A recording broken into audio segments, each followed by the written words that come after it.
இப்போ sum number 39 question படிக்கிறேன் பாருங்க. M and S are partners in F, sharing profit in the ratio of 3:2. Following is the balance sheet of the firm as on March 31st, 2017. அப்போ liability சைடில் ரெண்டு பேருனுடைய capital amount கொடுத்துருக்காங்க. எவ்வளோ அமௌண்ட்னா 40,000. அடுத்தது டிராயிங்ஸை பொறுத்த வரைக்கும் கேபிட்டலில் வந்து நம்ம வந்து ஃபைனல் அக்கௌண்ட் போடும் போது கேபிட்டல் அமௌண்ட்டில் வந்து டிராயிங்ஸ் அமௌண்ட் என்ன பண்ணணும், மைனஸ் பண்ணணும். ஆனால் அவங்க தூக்கி எங்கே போட்டிருக்காங்கன்னா அசஸ் சைடில் போட்டானுங்க. அதை கேபிட்டல் அக்கௌண்ட்லேயே அவங்க கணக்குலேயே எடுத்துக்கல. அப்போ தூக்கி அசஸ் சைடில் போட்டிருக்கானுங்க. எம்முக்கு பொறுத்த வரைக்கும் 4,000, எஸ்ஸுக்கு பொறுத்த வரைக்கும் 2,000. அதுக்கடுத்து அதர் அசட்ஸ் போட்டு பேலன்ஸ் ஷீட் க்ளோஸ் பண்ணிட்டாங்க. For the year ending 31st March 2017 was rupees. எவ்வளோ ப்ராஃபிட் கிடைச்சிருக்குன்னா 5,000 ரூபா, விச் வாஸ் டிவைடட் இந்த அக்ரீட் ரேஷியோ. அக்ரீட் ரேஷியோ பொறுத்த வரைக்கும் பார்க்கும்போது 3:2. அடுத்தது but interest at 5% per annum on capital and 6% per annum on drawings was omitted. அப்போ interest on கேபிட்டலும் interest on டிராயிங்ஸும் ஒமிஷன் ஆகிருக்குன்னு சொல்லியிருக்காங்க. இப்போ நாம் கண்டுபிடிக்க வேண்டியது வந்து பொறுத்த வரைக்கும் பார்க்கும்போது ஓப்பனிங் கேபிட்டல் அமௌண்ட்டில் தான் நம்ம வந்து interest on capital find out பண்ணணும். இதில் பார்த்தீங்கன்னு வச்சிங்களேன், டிராயிங்ஸ் அமௌண்ட் வந்து நமக்கு வந்து செப்பரேட்டடாக அசட் சைடில் கொடுத்த காரணத்தினால நாம் வந்து இந்த டிராயிங்ஸ் அமௌண்ட்டை வந்து ஓப்பனிங் கேபிட்டலில் ஃபைண்ட் அவுட் பண்ணும்போது கணக்கில் கொண்டு வந்து காட்ட வேண்டிய தேவையே இல்லை.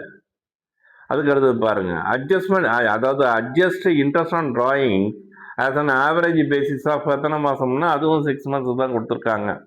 அடுத்தது கிவ் த அட்ஜஸ்ட்மெண்ட் என்ட்ரி. இப்போ பாருங்களேன், சம்மை பொறுத்த வரைக்கும் கொஞ்சம் வந்து நெருக்கமாக போட்டிருப்பேன், அப்படியே எக்ஸ்பிளைன் பண்ணுறேன் பாருங்கள். ஃபைண்ட் அவுட் ஓப்பனிங் கேபிட்டல் முதல்ல கண்டுபிடிக்கிறேன். யார் யார் கண்டுபிடிக்கிறான்னா எம்முக்கும் எஸ்ஸுக்கும் கண்டுபிடிக்கிறேன். இப்போ எம்முடைய க்ளோசிங் கேபிட்டல் அமௌண்ட்டு 30,000.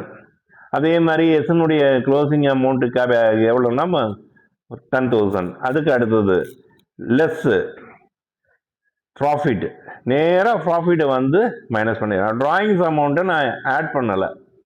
காரணம் என்னன்னா, டிராயிங்ஸ் அமௌண்ட் கொஸ்டின்லேயே எங்கே கொடுத்துருக்காங்கன்னா அசட் சைடில், அதாவது கேபிட்டல் அக்கௌண்ட்டில் அவங்க கணக்கிலே காட்டலை. அப்போ கேபிட்டல் அக்கௌண்ட்டில் கணக்கில் காட்டலைன்னா நம்ம அதை கணக்கில் கொண்டு வந்து போட வேண்டிய தேவையில்லை. அப்போ opening capital amount 27,000 and then 8,000. இப்போ பாருங்களேன், இந்த சைடில் வந்துட்டேன்.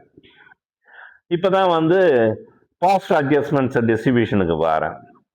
ஃபர்ஸ்ட் ஒன்று இங்கே மேலே எழுதிருப்போம் பாருங்கள், drawings shown in the balance sheet இந்த, அதாவது drawings shown in balance sheet is not taken in capital account சொல்லி போட்டிருக்கேன். அதுதான் நான் சொல்லிட்டேன் முதல்லையே, அது சொல்லிட்டேன் உங்களுக்கு. அட்ஜஸ்டிங், அதாவது அட்ஜஸ்ட்மெண்ட்ஸ் டிஸ்ட்ரிபியூஷன்ஸ். இப்போ வரேன். முதல்ல ப்ராஃபிட் அமௌண்ட்டு எவ்வளோ அமௌண்ட்டு கிடைக்குதுன்னா உங்களுக்கு பொறுத்த வரைக்கும் ஆல்ரெடி வந்து கிரெடிட்டடு எவ்வளோ அமௌண்ட்டுனா வந்து 5,000. ரெண்டு பேருக்கு அந்த ரேஷியோ விதம் பிரித்து கொடுத்தீங்கன்னா 3,000, இவருக்கு 2,000. அடுத்தது அமௌண்ட்டு டு பி கிரெடிட்டடு, எவ்வளோ அமௌண்ட்டு தான் அவங்களுக்கு கிரெடிட் ஆகணும் அப்படின்னு சொல்லி பார்க்கும்போது இன்ட்ரெஸ்ட் ஆன் கேபிட்டல் பொறுத்த வரைக்கும் பாருங்களேன், 1,350 இவருக்கு பொறுத்த வரைக்கும் 400. அதுக்கு அடுத்தது இன்ட்ரெஸ்ட் ஆன் டிராயிங்ஸை பொறுத்த வரைக்கும் என்ன பண்ணிக்கிறோம், இன்ட்ரெஸ்ட் ஆன் கேபிட்டல்லேருந்து இன்ட்ரெஸ்ட் ஆன் டிராயிங்ஸை மைனஸ் பண்ணிட்டோம். மைனஸ் பண்ணிட்டீங்கன்னா ப்ராஃபிட் அமௌண்ட்டு பொறுத்த வரைக்கும் பார்க்கும்போது ஓவரால் எவ்வளோ வருதுன்னா,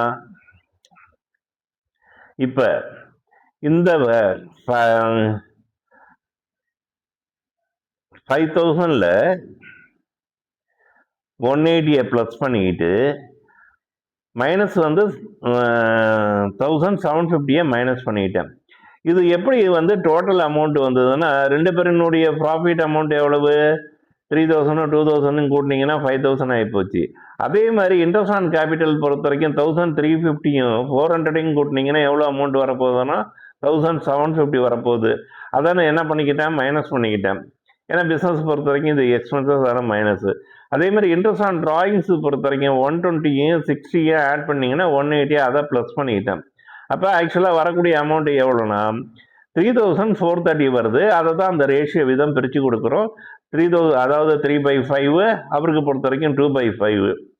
இப்போ எவ்வளோ அமௌண்ட் தான் வரணும்னா 3288 தான் வரணும். யாருக்கு வரணும்? எம்முக்கு வரணும். இதை போட்டிருக்கோம் பாருங்கள், பிரித்து கொடுத்து இந்த இதில் வந்து இதை மைனஸ் பண்ணி போடும் போது வர வேண்டிய அமௌண்ட்டு. ஆனால் அவருக்கு எவ்வளோ தான் வந்திருக்குன்னா 3000 தான் வந்திருக்கு. அப்போ அமௌண்ட் குறையுது. எவ்வளோ அமௌண்ட் குறையுதுன்னா 288 குறையுது. அதே மாதிரி எஸ்ஸுக்கு பாருங்களேன், அவருக்கு பொறுத்த வரைக்கும் ஆல்ரெடி எவ்வளோ வந்து கிரெடிட் ஆகி போயிருக்குன்னா உங்களுக்கு பொறுத்த வரைக்கும் 2000. ஆனால் இங்கே அந்த டு பி கிரெடிட்டட் பொறுத்த வரைக்கும் பார்க்கும்போது எவ்வளோ அமௌண்ட்னா 1712. ஆனால் ஆக்சுவலாக இவருக்கு பொறுத்த வரைக்கும் பார்த்தீங்கன்னா அதிகமாகவே கொடுத்துட்டோம். எவ்வளோ அமௌண்ட் அதிகமாக கொடுத்துட்டோம்னா அது இந்த 288 தான். அப்போ இது மைனஸ் சைடு. அப்போ இவரை டெபிட் பண்ணிவிட்டு இவரை நீங்கள் என்ன பண்ண போகிறீங்க? கிரெடிட் பண்ண போகிறீங்க. அதுதான் இங்கே சேனல் என்ட்ரிஸாக போட்டிருக்கோம். இதை போட்டிருக்கேன் பாருங்கள், journal entries. S capital account debit 288 to Ms capital account எவ்வளோ அமௌண்ட்னா 288. ரொம்ப இந்த சம்மை வந்து ரொம்ப நெருக்கி போட்டிருப்போம். அதனால கொஞ்சம் கேர்ஃபுல்லாக பார்த்துக்குங்க.